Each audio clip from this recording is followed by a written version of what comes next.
Friends எல்லாருக்கும் வணக்கம். இன்னைக்கு இந்த தேங்காய் அதை வச்சு ஒரு ஸ்வீட் செய்ய போகிறோம். ஏன்னா இன்னைக்கு வந்து வெள்ளிக்கிழமை, அதனால நான் வெள்ளிக்கிழமை எப்போதுமே சாயங்காலம் சாமிக்கு ஏதாவது இனிப்பு செய்வேன்.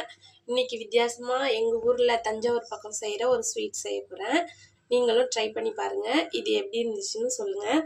ஃபஸ்ட்டு அதுக்கு தேவையானது ஒரு மூடி தேங்காய், கொஞ்சோண்டு அரிசி மாவு, அடுத்தது நான் நாட்டு சர்க்கரை எடுத்திருக்கேன் ஒரு கப்பு தேவையான அளவுக்கு. உங்களுக்கு எவ்வளோ வேணுமோ அதை வச்சுக்கோங்க. இந்த தேங்காய் இது மூணு பொருள் மட்டும்தான் இதுக்கு. உங்களுக்கு தேவையான நெய் வேணும்னா நீங்கள் யூஸ் பண்ணிக்கலாம். நெய் போட்டால் இன்னும் கொஞ்சம் டேஸ்ட்டாக இருக்கும். இந்த 3 பொருளை கூட வச்சு அது நல்லபடியாக செய்ய முடியும். சரி வாங்க எப்படி செய்கிறதுன்னு பார்ப்போம். இந்த மிக்ஸி ஜாரில் இந்த தேங்காயை போட்டுக்குவோம். இது வந்து டக்குன்னு செஞ்சிடலாம். இந்த விருந்தாடி வந்தாங்கன்னா சீக்கிரமாக செஞ்சு முடிக்க முடியும்.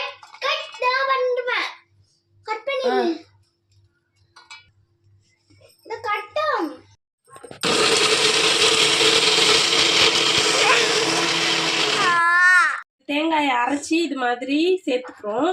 இந்த தேங்காயோடைய இந்த வெல்லத்தையும் எடுத்துக்கிறோம்.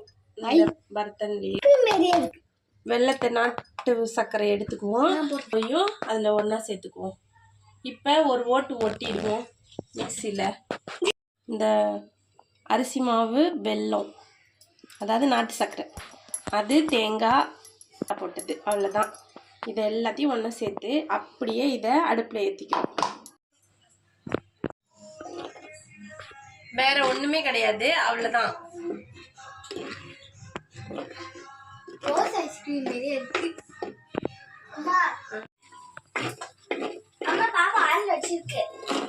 கைவிடாம இது மாதிரி கிண்டிட்டே இருங்க, வேற ஒன்றுமே செய்ய தேவையில்லை.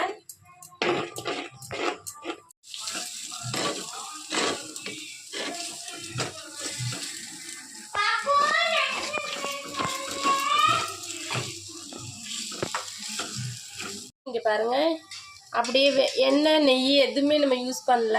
இங்கே பாருங்க, தேங்காயில் உள்ள நெய் அந்த எண்ணெயே வந்து நல்லா எண்ணெய் மாதிரி ஆகிடும், நல்லா இருக்கும். இதான் பதம், நல்ல வாசம் வருது. இதை அப்புறம் அடுப்பை ஆஃப் பண்ணிவிட்டு அப்படியே எடுத்து சாமிக்கு பரிமாறுவோம். ஜெயவோம் லலிதா.